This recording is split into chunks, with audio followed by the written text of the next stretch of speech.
नमस्कार, स्वागत है आपका। मैं हूं आपके साथ सपना दीपक मदेशिया। बुलेटिन का आगाज करेंगे।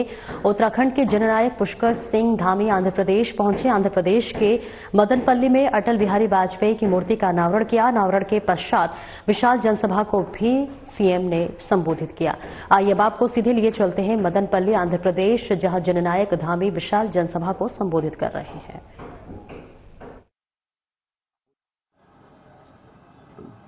हमारे राष्ट्रगान जनगण मन का इसी धरती पर बीटी कॉलेज मदनपल्ली में रविंद्रनाथ टैगोर जी द्वारा बंगाली भाषा से अंग्रेजी में अनुवाद किया।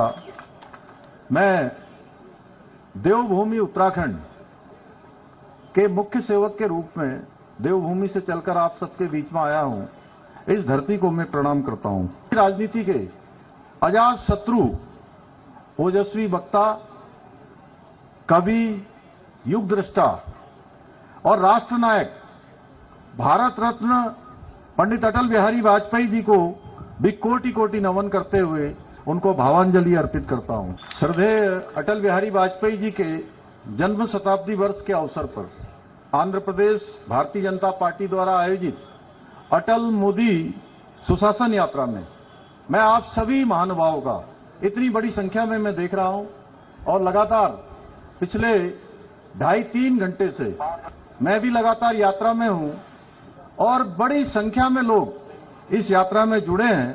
आप सबके बीच में आकर मुझे भी बहुत गौरव की अनुभूति हो रही है। सुनकर भी अत्यंत खुशी हो रही है कि आंध्र प्रदेश भारतीय जनता पार्टी द्वारा 11 दिसंबर से लेकर 25 दिसंबर तक श्रद्धेय अटल जी की जयंती तक इस सुशासन यात्रा का पूरे राज्य के अंदर प्रत्येक जिले में सुशासन, सेवा और विकास के संकल्प को जन जन तक पहुंचाने का महत्वपूर्ण कार्य किया जाएगा। यह भी बहुत शानदार काम इस अवसर पर आंध्र प्रदेश भारतीय जनता पार्टी के द्वारा प्रत्येक जिले में अटल बिहारी वाजपेयी जी की प्रतिमाओं की स्थापना की जा रही है। मेरा भी सौभाग्य है कि आज मुझे भी अन्नामैया सर्किल में देश के महान राजनेता, कुशल वक्ता, कुशल प्रशासक, हमारे प्रेरणा स्रोत अटल बिहारी वाजपेयी जी की प्रतिमा के अनावरण का आज प्रदेश अध्यक्ष जी, हेल्थ मिनिस्टर और हमारे सभी नेताओं के साथ मुझे भी आज प्रतिमा के अनावरण का शुभ अवसर प्राप्त हुआ। इसके लिए मैं आंध्र प्रदेश भारतीय जनता पार्टी के प्रदेश के अध्यक्ष श्री PVN माधव जी, हमारे मिनिस्टर श्री सत्या जी, सभी हमारे विधायकगण, यात्रा के प्रभारी कार्यकर्ताओं का मैं हृदय तल से आभार व्यक्त करता हूं। अटल जी का जीवन राष्ट्रभक्ति, लोकतांत्रिक मूल्यों, मर्यादाओं और मानवीय संवेदनाओं का जीवंत प्रतीक रहा है, जो आने वाली पीढ़ियों के लिए हमेशा प्रेरणा स्रोत रहेगा। कवि के रूप में शब्दों के माध्यम से संवेदनाओं को स्वर दिया तो एक प्रखर वक्ता के रूप में अपने विचारों से, तर्कों से अपने विरोधियों का भी सम्मान अर्जित किया। बिहारी वाजपेयी जी एक ऐसे राजनेता थे, एक महान राजनेता थे, जिनके व्यक्तित्व, विचार और आचरण से उनका विरोधी भी, प्रतिपक्ष के लोग भी उनका सम्मान करते थे। उन्होंने हमेशा राष्ट्रहित को सबसे पहले रखा और कभी अपने सिद्धांतों से समझौता नहीं किया। 1996 में जब उनकी सरकार को विश्वास मत में जाना पड़ा तो उस समय के उनके भाषण में राष्ट्र के प्रति उनके अटूट समर्पण की स्पष्ट झलक देखने को मिली है। उनके भाषण की ये पंक्तियां सदैव अमर रहेंगी कि सरकारें आएंगी, जाएंगी, पार्टियां बनेंगी, बिगड़ेंगी, मगर ये देश हमेशा रहना चाहिए। के प्रधानमंत्री के रूप में श्रद्धेय अटल जी ने भारत को एक सशक्त, समृद्ध और आत्मनिर्भर राष्ट्र बनने का मार्ग प्रशस्त किया।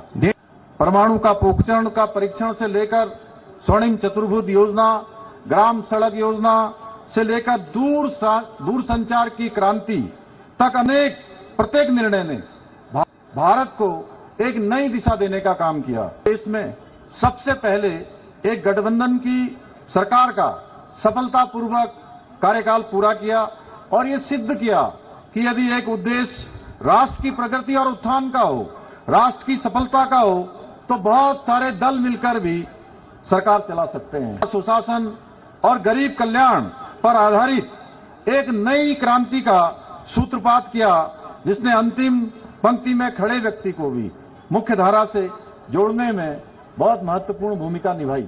आज उन्हीं की प्रेरणा से आदरणीय प्रधानमंत्री श्री नरेंद्र मोदी जी के नेतृत्व में देश में एनडीए की सरकार भारत को सशक्त, समृद्ध एवं स्वावलंबी बनाने के दिशा में आज अविस्मरणीय कार्य कर रही है। आगे बढ़ेंगे। कैबिनेट मंत्री गणेश जोशी से उनके कैंप कार्यालय में उत्तराखंड आउटसोर्स कर्मचारी संगठन के पदाधिकारियों ने मुलाकात की। इस दौरान संगठन के प्रतिनिधियों ने मंत्री जोशी को अवगत कराया कि देहरादून जिले से में सहायता समूह विद्युत कर्मचारी लंबे समय से निरंतर अपनी सेवाएं दे रहे हैं, लेकिन उन्हें अत्यधिक कम वेतन में कार्य करना पड़ रहा है। पदाधिकारियों ने मंत्री से समान कार्य के लिए समान वेतन और नियमितीकरण की मांग भी रखी।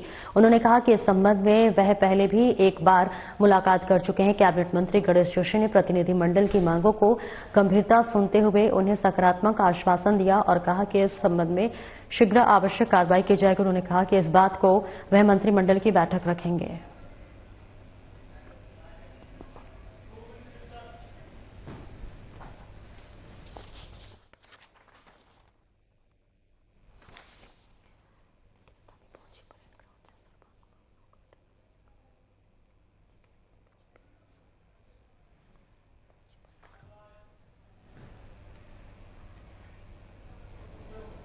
और आगे बढ़ेंगे, जहां परेड ग्राउंड में गीता धामी पहुंची, उनके साथ कई मंत्री भी मौजूद रहे।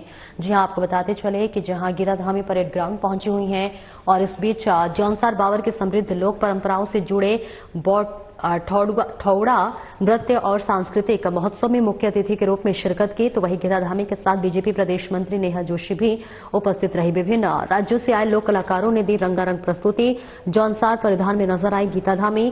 जौनसारी गीतों पर जमकर थिरकी गीता धामी। तो वहीं गीता धामी ने की जौनसार बावर महोत्सव की सराहना, जहां ठौड़ा नृत्य हमारी संस्कृति, ऊर्जा और अनुशासन का प्रतीक। गीता धामी ने कहा, ठौड़ा नृत्य से महाभारत कालीन शौर्य का मंचन देख गौरव की हुई अनुभूति। ठौड़ा महोत्सव नई पीढ़ी तक संस्कृति पहुंचाने का माध्यम। आयोजन हमारी संस्कृति और परंपराओं के संरक्षण की दिशा में सराहनीय पहल। लोक कलाकारों की प्रस्तुतियों ने देवभूमि की सांस्कृतिक विविधता को किया समृद्ध।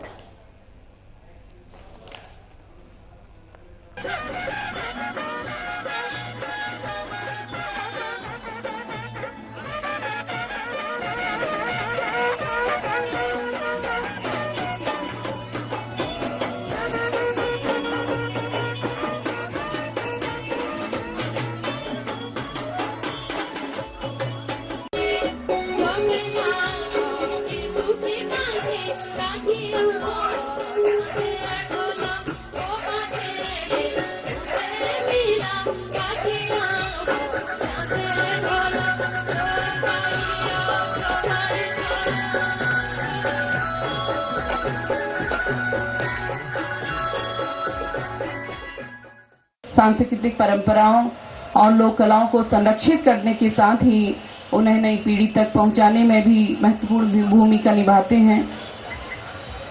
मुझे जानकर अत्यंत प्रसन्नता हो रही है कि जौनसार बावर पौराणिक सांस्कृतिक कला मंच, जो कि पिछले 20 वर्षों से इस अद्भुत उत्सव का आयोजन कर रही है और हमारी सांस्कृतिक विरासत को सहेजने का महत्वपूर्ण कार्य कर रही हैं।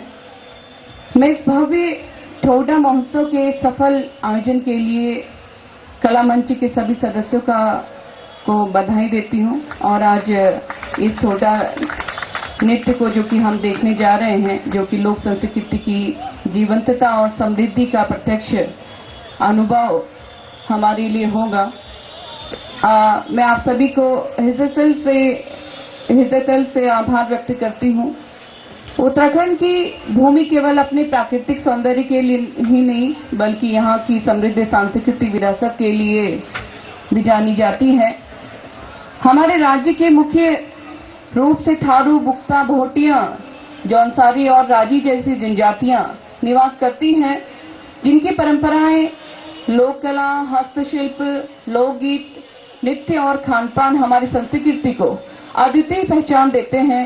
हमारी जनजातियां न केवल प्रकृति के साथ सामंजस्य स्थापित करके सभी को सहज जीवन जीने की प्रेरणा देती हैं, बल्कि पर्यावरण संरक्षण, जैव विविधता और पारंपरिक चिकित्सा पद्धति के लिए भी महत्वपूर्ण योगदान देती हैं।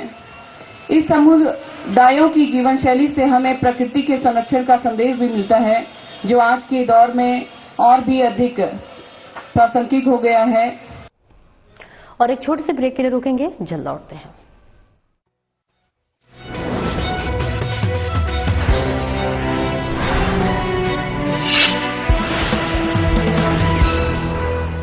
क्या रंग खिला, क्या रूप सजा, मैं ही नहीं दुनिया ने कहा।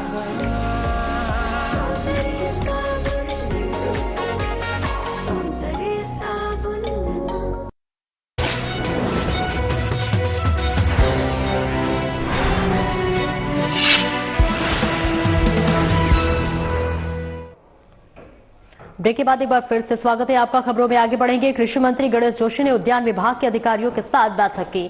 कृषि मंत्री गणेश जोशी ने कहा कि प्रदेश में हॉर्टी टूरिज्म की अपार संभावनाओं के दृष्टिगत कार्य योजना तैयार करें। उन्होंने ड्रैगन फ्रूट और कीवी की खेती के विस्तार पर बल देते हुए कहा कि राज्य में इन उभरते फलों की खेती से किसानों की आय में उल्लेखनीय वृद्धि हो सकती है, जिसके लिए किसानों को इस क्षेत्र से जोड़ने के प्रयास में तेजी लाए जाए। कृषि मंत्री गणेश जोशी ने कहा कि भारत सरकार द्वारा जंगली जानवरों से होने वाला नुकसान और अतिवृष्टि के कारण बाढ़ या जल भराव से फसलों के नुकसान दोनों को फसल बीमा योजना में शामिल करने का निर्णय लिया गया है, जिसमें दोनों परिस्थितियों में किसानों को अब भरपाई की जाएगी। उन्होंने अधिकारियों को इस संबंध में व्यापक प्रचार प्रसार करते हुए अधिक से अधिक किसानों को योजना से जोड़ने के निर्देश दिए हैं।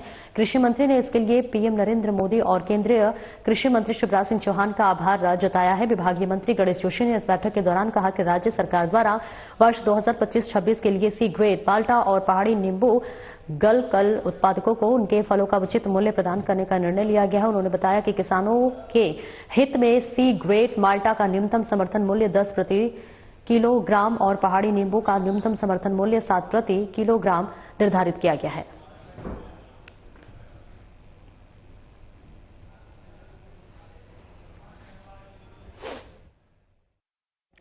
आगे बढ़ेंगे। मुनिकेरेती में शराब की दुकान के पास हत्या का शिकार हुए अजेंद्र कंडारी के परिजनों को मुख्यमंत्री राहत कोष से 5 लाख रुपए की मदद दी गई है। राहत राशि का चेक सूबे के कैबिनेट मंत्री सुबोध उनियाल ने परिजनों को सौंपा है। आपको बता दें कि कैबिनेट मंत्री सुबोध उनियाल शीशम झाड़ी स्थित अजेंद्र कंडारी के घर परिजनों से मुलाकात करने पहुंचे। मंत्री को अपने घर की चौखट पर देख परिजन भावुक हो गए और वे अपने बेटे को याद करते हुए फफक पड़े। मंत्री ने दिलासा देते हुए परिजनों को सांत्वना दी और उनकी आंखों से बह रहे आंसू को पोंछने का काम किया। मंत्री ने परिजनों को अजेंद्र की हत्या होने पर दुख जताते हुए कहा कि सरकार इस दुख की घड़ी में उनके साथ खड़ी है। अजेंद्र को न्याय दिलाने के लिए हर संभव प्रयास किए जा रहे हैं। उन्होंने कहा कि अजेंद्र की कमी तो कोई पूरी नहीं कर सकता, लेकिन सरकार अपनी ओर से परिजनों की मदद करने का प्रयास कर रही है। व्यक्ति के जीवन को नहीं मापा जा सकता, लेकिन ये केवल इस बात को दिखाता है कि सरकार संवेदनशील है, सरकार अपने गंभीरता के साथ हर चीज में मंथन करती है। तो सरकार की संवेदनशीलता और गंभीरता दिखाती है। बाकी किसी व्यक्ति के जीवन की कोई कीमत हो ही नहीं सकती, तो थोड़ा उसके साथ खड़े होकर उसको सहारा देने का एक वो है। और मुझे पूरा विश्वास है कि वो मेहनत करके, और क्योंकि ये जिंदगी, हम किसी कोई घर का कोई व्यक्ति जाता है, उसका जाने का दुख तो जब तक जिंदगी है तब तक रहता है, लेकिन कहीं ना कहीं इसको किस तरह आने वाले समय में एक मजबूती के साथ स्वयं को खड़ा करके बच्चों को आगे बढ़ाया जा सके, इसके लिए भगवान उन्हें हिम्मत दे और वो आगे काम करें। और आगे बढ़ेंगे, जहां सेवक जत्था ने लक्ष्मण झूला रोड स्थित श्री हेमकुंड साहिब गुरुद्वारे में श्री गुरु तेग बहादुर साहिब का 350वां शहीदी दिवस उत्साह और सम्मान के साथ मनाया। इस अवसर पर हरिद्वार के देहरादून, डोईवाला और आसपास के इलाके से बड़ी संख्या में श्रद्धालुओं ने शिरकत की। कार्यक्रम में कथा कीर्तन के लिए विशेष रूप से आमंत्रित संत महात्मा भी पहुंचे। कथावाचक बाबा बंता सिंह मुंडा पिंड वाले और भाई बचित्तर सिंह अनमोल न्यूजीलैंड वालों ने गुरु तेग बहादुर साहिब, माता गुजर कौर, गुरु गोविंद सिंह के 4 साहिबजादे एवं अन्य महान शहीद सिंहों के इतिहास सुनाया। संतों की वाणी सुनकर संगत निहाल हुए विद्यार्थी, गुरमुख संगीत बाल विद्यार्थी, गुरुद्वारा हेमकुंड साहिब के छात्रों ने भी अपनी मधुर और भावपूर्ण प्रस्तुति दी। जत्थे के सदस्यों ने शहीदी दिवस को सफल बनाने में महत्वपूर्ण भूमिका निभाई। मौके पर अल्पसंख्यक आयोग के सदस्य गगनदीप सिंह बेदी ने बताया कि इस प्रकार के धार्मिक कार्यक्रम में शामिल होने से जहां शहीदों के इतिहास को जानने का मौका मिलता है, तो वहीं गुरु घर में माथा टेकने से खुशियों की प्राप्ति होती है।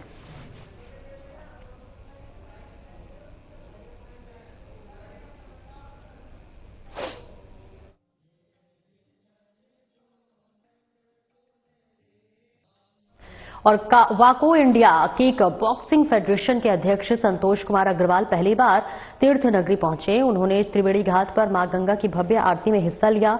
मौके पर उन्होंने मां गंगा से भारत का नाम खेल की दुनिया में विश्व स्तर पर रोशन करने की प्रार्थना की। पहली बार तीर्थनगरी पहुंचने पर राष्ट्रीय हिंदू शक्ति संगठन और गंगा सभा के सदस्यों ने उनका भव्य स्वागत और सम्मान किया। संतोष कुमार अग्रवाल ने कहा कि जो सम्मान उन्हें तीर्थनगरी में मिला है, उसके लिए वे हमेशा तीर्थनगरी के ऋणी रहेंगे। उन्होंने बताया कि तीर्थनगरी के धार्मिक वातावरण में उन्हें इस कदर अपनी आकर्षित और प्रभावित किया है कि वह बार बार वहां पर आना पसंद करेंगे। और उन्होंने बताया कि वह अस्मिता किक बॉक्सिंग लीग में हिस्सा लेने के लिए तीर्थनगरी पहुंचे हुए और ये युवा कार्यक्रम खेल मंत्रालय और खेलो इंडिया के तत्वाधान में डीएसबी इंटरनेशनल पब्लिक स्कूल में होने जा रहा है।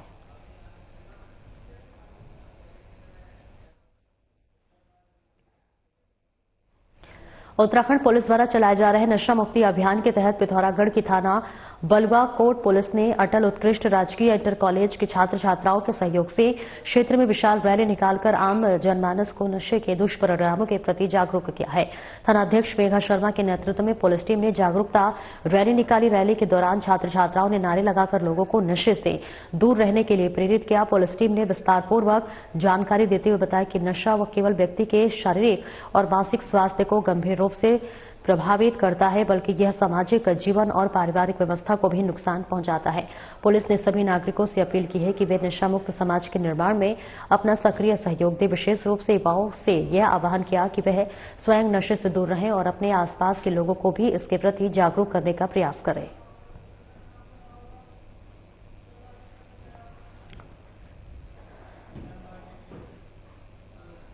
आगे बढ़ेंगे। लोहाघाट में लंबे समय से आतंक मचाने वाले आदमखोर गुलदार आखिरकार वन विभाग के हाथ लग ही गया।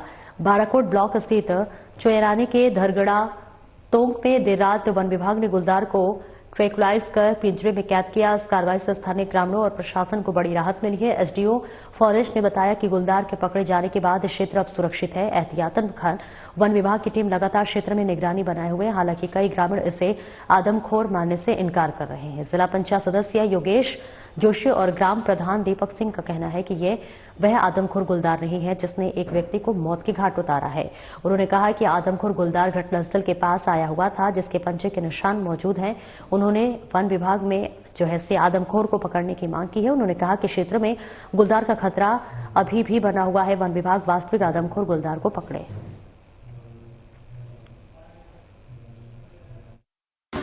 हमारे क्षेत्र के लिए एक राहत भरी खबर है। विगत दिनों ग्राम सभा चुरानी के धरगड़ा तोक के स्वर्गीय देव सिंह अधिकारी जी को गुलदार द्वारा अपना शिकार बनाया गया था।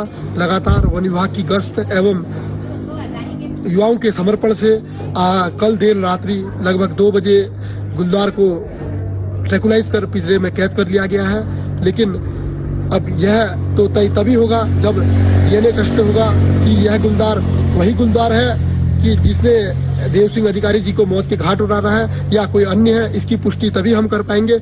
मैं वन विभाग का बहुत बहुत धन्यवाद देता हूं और उन युवा साथियों का बहुत बहुत धन्यवाद देता हूं जो रात को अपनी नींद को छोड़कर लगातार वन विभाग के साथ बने हुए थे।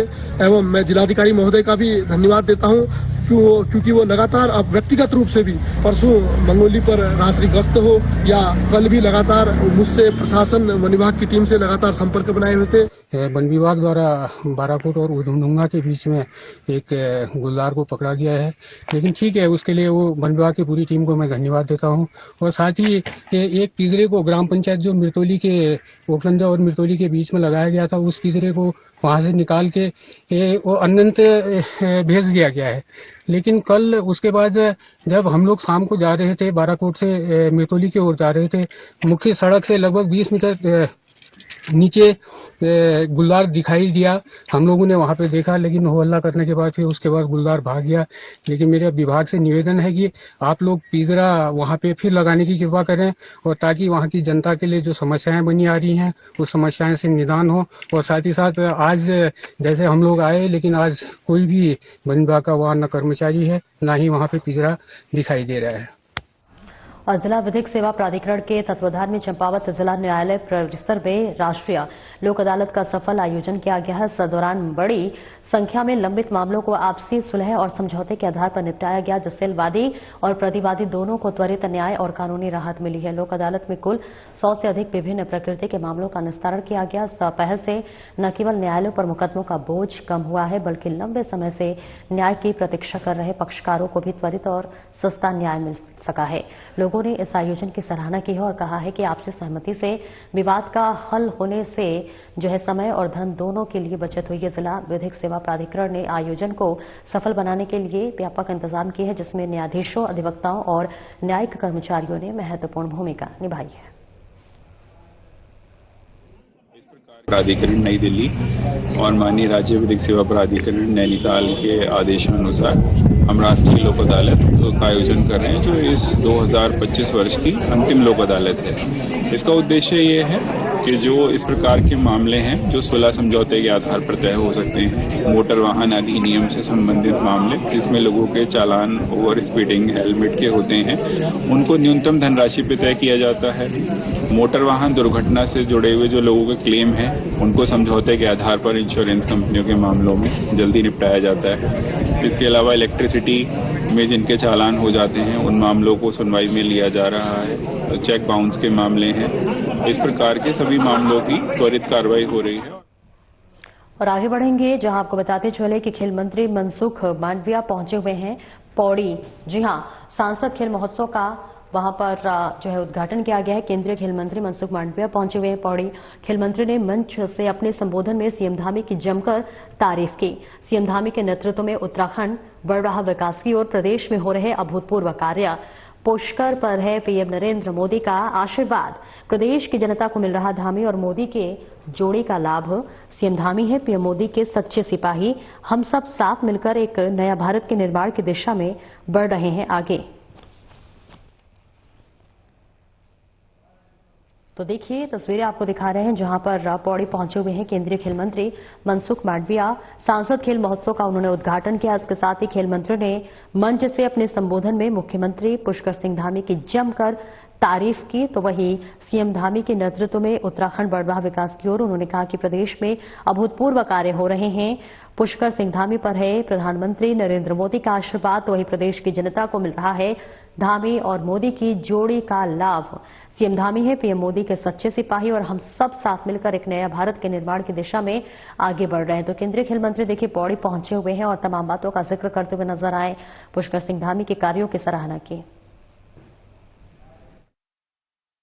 डेवलपमेंट आगे बढ़ेगा।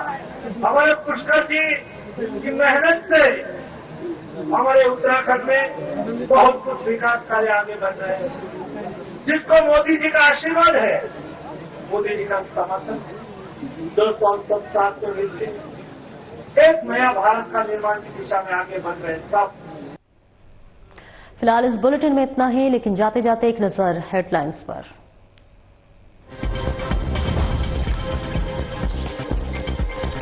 पौड़ी पहुंचे केंद्रीय खेल मंत्री मनसुख मांडविया। सांसद खेल महोत्सव का किया उद्घाटन, कहा सीएम धामी के नेतृत्व में विकास की ओर बढ़ रहा उत्तराखंड।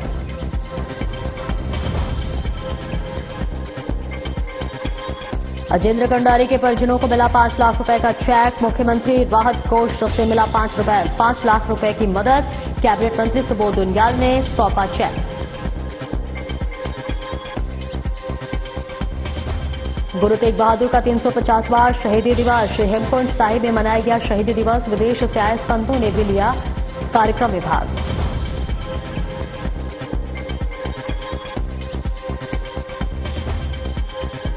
किक बॉक्सिंग फेडरेशन के अध्यक्ष पहुंचे ऋषिकेश त्रिवेणी घाट पर की मां गंगा की आरती, विभिन्न संगठनों ने अध्यक्ष का किया भव्य स्वागत।